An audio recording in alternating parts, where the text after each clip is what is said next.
حضرت رابعہ بسری کی آخری نصیحت۔ حضرت رابعہ بسری کی وفات کا وقت قریب آیا تو ان کی شاگرد خواتین اور لڑکیاں ان کے ارد گرد بیٹھی تھیں۔ ان لڑکیوں نے درخواست کی کہ ہمیں کچھ نصیحت کریں تو رابعہ بسری نے فرمایا کہ کبھی بھی بغیر نکاح کے نہ رہو، اور پھر اپنا واقعہ سنایا کہ میں بسم اللہ الرحمن الرحیم، پیارے نبی حضرت محمد صلی اللہ علیہ وآلہ وسلم کی شریعت پر جن محترم لوگوں نے احسن طریقے سے عمل کیا اور جنہوں نے اپنی زندگیاں سنت نبوی میں گزار دی، انہیں اولیاء کرام کہا جاتا ہے۔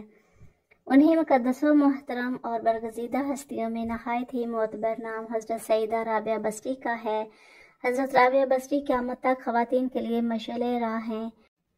ویورز، معروف صوفی شخصیت رابعہ بسری کی پیدائش 95 ہجری سے 99 ہجری کے دوران عراق کے شہر بصرہ میں ہوئی۔ وہ ایک انتہائی غریب لیکن معزز گھرانے میں پیدا ہوئیں۔ رابعہ بسری اپنے والدین کی چوتھی بیٹی تھی، اسی لیے آپ کا نام رابعہ یعنی چوتھی رکھا گیا۔ رابعہ بسری کے والدین کی غربت کا اندازہ اس بات سے لگایا جا سکتا ہے کہ جس رات رابعہ بسری پیدا ہوئیں، آپ کے والدین کے پاس دیا جلانے کے لیے تیل نہیں تھا اور نہ ہی آپ کو لپیٹنے کے لیے کوئی کپڑا۔ آپ کی والدہ نے آپ کے والد سے درخواست کی کہ پڑوسیوں سے تھوڑا سا تیل ہی لے آئیں تاکہ دیا جلایا جا سکے۔ آپ کے والد نے پوری زندگی اپنے خالق حقیقی کے علاوہ کسی کے آگے ہاتھ نہ پھیلایا تھا۔ رابعہ بسری کے والد پڑوسی کے دروازے تک تو گئے لیکن خالی ہاتھ واپس لوٹ آئے۔ رات کو رابعہ بسری کے والد کو خواب میں حضور پاک صلی اللہ علیہ وآلہ وسلم کی زیارت ہوئی اور انہوں نے رابعہ کے والد کو بشارت دی کہ تمہاری نومولود بیٹی خدا کی برگزیدہ بندی بنے گی اور مسلمانوں کو صحیح راہ پر لے کر آئے گی، تو امیر بصرہ کے پاس جاؤ اور اسے ہمارا پیغام دو کہ تم امیر بصرہ ہر روز رات کو 100 مرتبہ اور جمعرات کو 400 مرتبہ درود پاک کا نذرانہ بھیجتے ہو، لیکن پچھلی جمعرات کو تم نے درود شریف نہ پڑھا تھا، لہٰذا اس کے کفارہ کے طور پر 400 دینار بطور کفارہ یہ پیغام پہنچانے والے کو دے دو۔ رابعہ بسری کے والد اٹھے اور امیر بصرہ کے پاس پہنچے۔ اس دوران آپ کی آنکھوں سے خوشی کے آنسو جاری تھے۔ جب امیر بصرہ کو رابعہ بسری کے والد کے ذریعے حضور پاک صلی اللہ علیہ وآلہ وسلم کا پیغام ملا تو یہ جان کر انتہائی خوش ہوا کہ وہ نبی آخر الزمان صلی اللہ علیہ وآلہ وسلم کی نظروں میں ہیں۔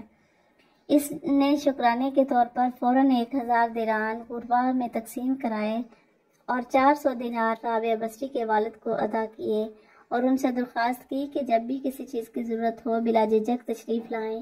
کچھ عرصہ بعد رابعہ بسری کے والد انتقال کر گئے۔ اسی اثناء میں بصرہ کے سخت قحط نے اپنی لپیٹ میں لے لیا۔ قحط کے دوران رابعہ بسری اپنی بہنوں سے بچھڑ گئیں۔ ایک بار رابعہ بسری ایک قافلے میں جا رہی تھیں کہ قافلے کو ڈاکوؤں نے لوٹ لیا اور ڈاکوؤں کے سرغنہ نے رابعہ بسری کو اپنی تحویل میں لے لیا اور آپ کو لوٹ کے مال کی طرح بازار میں لونڈی بنا کے بیچ دیا۔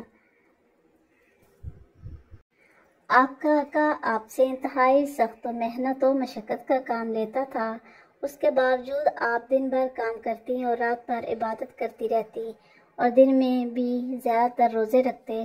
اتفاقاً ایک دفعہ رابعہ بسری کا آقا آدھی رات کو جاگ گیا اور کسی کی گریزاری کی آواز سن کر دیکھنے چلا گیا۔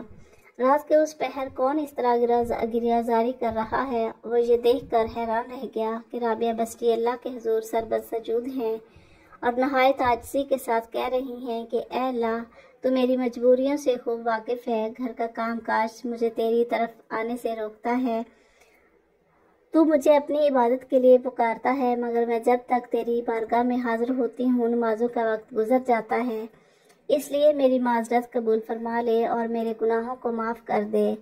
اور اپنی کنیز کا یہ کلام اور عبادت کا یہ منظر دیکھ کر رابعہ بسری کا مالک خوف خدا سے لرز گیا۔ اس نے یہ فیصلہ کیا کہ ایسی اللہ والی کنیز سے اپنی خدمت کرانے کی بجائے بہتر یہ ہوگا کہ خود اس کی خدمت کی جائے۔ صبح ہونے پر وہ آپ کی خدمت میں حاضر ہوا اور اپنے فیصلے سے آپ کو آگاہ کیا۔ اس نے کہا کہ آج سے آپ میری طرف سے آزاد ہیں، اگر آپ اسی گھر میں قیام کریں تو میری خوش نصیبی ہوگی، ورنہ آپ اپنی مرضی کی مالک ہیں، لیکن اگر آپ یہاں سے کوچ کر جانے کا فیصلہ کرتی ہیں تو میری بس ایک ہی درخواست ہے کہ میری طرف سے کی جانے والی تمام زیادتیوں کو اس ذات کے صدقے معاف کر دے جس کی آپ راتوں کو جاگ جاگ کر عبادت کرتی ہیں۔ ویورز، جو بھی انسان اللہ کا ہو جاتا ہے تو اللہ پاک اس کی حفاظت و نصرت فرماتے ہیں اور دنیا کی کوئی طاقت بھی اس کو نقصان نہیں پہنچا سکتی۔ ویورز، ابتدا میں تو حضرت رابعہ بصری کے حسن و جمال کی دھوم مچی ہوئی تھی، مگر جوانی کے شب و روز انہوں نے یاد الہی میں گزار دیے۔ ان کے چہرے پر پاکیزگی کا ایک ایسا نقاب تھا کہ دیکھنے والوں کی نگاہیں خود بخود جھک جاتی تھیں۔ اسی زمانے میں ایک نوجوان نے انہیں رات کے وقت چاند کی طرح دھمکتے دیکھا۔ وہ آپ رحمۃ اللہ علیہ کو کوئی غیر مرئی خیالی مخلوق سمجھ کر بھاگ کھڑا ہوا، لیکن دوسری صبح جب وہی چہرہ اسے بصری کے ایک بازار میں نظر آیا تو وہ عقل و خرد سے ہاتھ دھو بیٹھا اور رات دن اسی کے تصور میں رہنے لگا۔ آخر دل کے ہاتھوں مجبور ہو گیا تو لوگوں سے پتہ پوچھتا ہوا حضرت رابعہ بصری کے گھر جا پہنچا۔ آپ کہا کرتی تھی کہ دل کے دروازے ہمیشہ کھلے رکھو، کیا معلوم محبوب کس وقت دستک دے دے، مگر گھر کے دروازے بند ہوں یا کھلے ہوئے ان کی دانست میں برابر تھے۔ نوجوان کو خلاف توقع ان کا دروازہ کھلا ہوا ملا۔ اس نے اپنے دل کی دھڑکنوں پر بڑی مشکل سے قابو پایا۔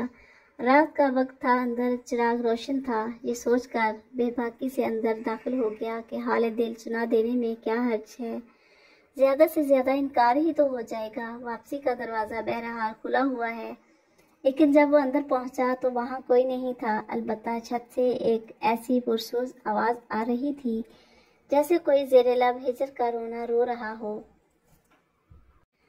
نوجوان تیزی سے زینے پر چڑھ گیا۔ حضرت رابعہ بصری عشاء کی نماز سے فارغ ہو کر شناخوانی کر رہی تھیں۔ پروردگار ستارے روشن ہو گئے، لوگ سو گئے، بادشاہوں نے دروازے بند کر لیے۔ ہر محبوب اپنے محبوب سے محو راز و نیاز ہے اور میں تیرے سامنے کھڑی ہوں۔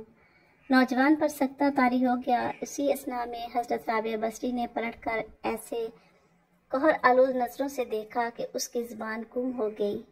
رابعہ بصری نے اس کے قریب آ کر پوچھا، کیا تم مجھ سے شادی کی درخواست کرنے آئے ہو؟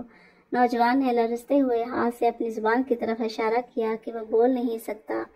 حضرت رابعہ بصری نے کہا، اس سے پہلے کہ زبان کی طرح تیرا دل بھی چپ ہو جائے تو جس راستے سے آیا ہے اسی راستے سے لوٹ جا۔ جوان صرف آنکھوں سے التجا کر سکتا تھا کہ نیک خاتون میری گویائی مجھے واپس دے دے، میں تیرے مرتبے سے واقف نہیں تھا، مجھ سے غلطی ہوئی، مجھے معاف کر دے۔ لا علمی ہمیشہ قابل معافی ہوتی ہے۔ اس کے خاموش آنسوؤں کے جواب میں حضرت رابعہ بصری نے کہا، نوجوان، تو نے اگر مجھ سے کوئی زیادتی کی ہوتی تو میں تجھے یقیناً معاف کر دیتی۔ میں نے خود کو بہت پہلے اپنے رب کے حوالے کر دیا تھا، اب یہ معاملہ تیرے اور رب کے درمیان ہے۔ معافی مانگنا ہے تو اس سے مانگ۔ تو صدق دل سے توبہ کرنے کا ارادہ کرے تو شاید توبہ کی خاطر تیری زبان کھل جائے۔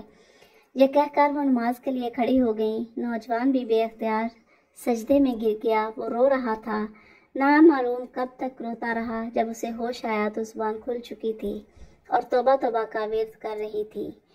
بصرہ کے بازاروں میں سالہ سال تک ایک مجذوب گرمی، جاڑی اور برسات سے بے نیاز ہو کر دیوانہ وار توبہ توبہ کے نعرے لگاتا رہا۔ اس کے نعروں سے بصرہ کی راتیں گونج اٹھتی تھیں اور بچے سہم کر ماؤں کے سینوں سے دبک جاتے تھے۔ آخر ایک دن وہ مجذوب اچانک ہی کہیں غائب ہو گیا، پھر کبھی اس کا پتہ نہیں چلا۔ وہ مجذوب یہی مذکورہ جوان تھا جو حضرت رابعہ بصری کی بدولت ہی دربار خداوندی میں مقرر ٹھہرا۔ رابعہ بصری ایک بہت ہی نیک اور عابدہ خاتون تھی۔ آج لوگ ان کی عبادت کی مثالیں دیتے ہیں۔ جب ان کی وفات کا وقت قریب آیا تو ان کی شاگرد خواتین اور لڑکیاں ان کے ارد گرد بیٹھی تھیں۔ ان شاگردوں نے درخواست کی کہ ہمیں کچھ نصیحت کریں تو رابعہ بصری نے فرمایا کہ کبھی بھی بغیر نکاح کے نہ رہو، اور پھر اپنا واقعہ سنایا کہ میں جب آدھی رات کو مصلے پر بیٹھ کر اللہ کی عبادت کرتی تھی، اس وقت گلیوں میں پھرنے والا چوکیدار جب میرے گھر کے سامنے سے گزرتا تھا تو میرے دل میں برے برے وسوسے آتے تھے کہ اس وقت سارے لوگ سوئے ہوئے ہیں، کوئی بھی نہیں دیکھ رہا۔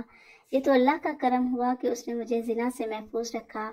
اس واقعے سے آپ اندازہ لگائیں کہ رابعہ بصری جیسی پاک دامن اور عابدہ زاہدہ خاتون کو ایسے وسوسے آ رہے ہیں تو آج کل کے اس گندے معاشرے میں جہاں ہر طرف بے حیائی، بے پردگی اور بے دینی کا ماحول غالب ہے، ایسے میں کون عورت ہے جو اپنے آپ کو بچائے گی؟ فرمایا، نکاح کے بغیر زندگی کا اسلام میں کوئی تصور نہیں۔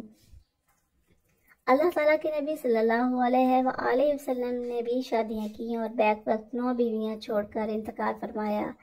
اللہ تعالیٰ کے رسول صلی اللہ علیہ وآلہ وسلم صبح کرتے اس حال میں کہ اہل و عیال کے پاس غربت کے باعث کھانے کو کچھ نہ ہوتا، اور شام کرتے تو بھی یہی حالت ہوتی، مگر اس کے باوجود 9 بیویاں چھوڑ کر انتقال فرمایا۔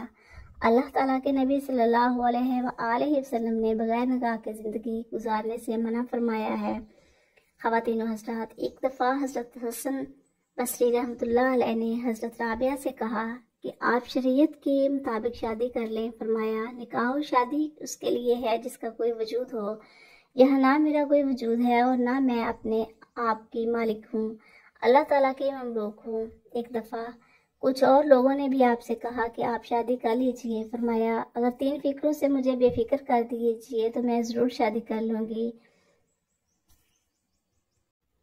نمبر 1، کیا میں دنیا سے اپنا ایمان سلامت لے جاؤں گی؟ نمبر 2، روز حشر میرے دائیں ہاتھ میں نامہ اعمال ہوں گے۔ نمبر 3، قیامت کے روز جب لوگ دائیں جانب سے جنت میں اور بائیں جانب سے دوزخ میں پہنچائے جائیں گے تو مجھے کس جانب سے پہنچایا جائے گا؟ لوگوں نے کہا کہ اس کا علم تو خدا ہی کو ہے۔ فرمایا، تو پھر جیسے ہی اتنے عظیم افکار امام پیش ہوں وہ بھلا کیا شوہر کر سکتی ہے؟ رابعہ بصری نے تقریباً 88 سال کی عمر پائی۔ آپ نے آخری سانس تک عشق الہی کی لذت و سرشاری کو اپنا شعار بنائے رکھا، یہاں تک کہ اپنی آخری سانس تک معبود حقیقی کی محبت کا دم بھرتی رہی۔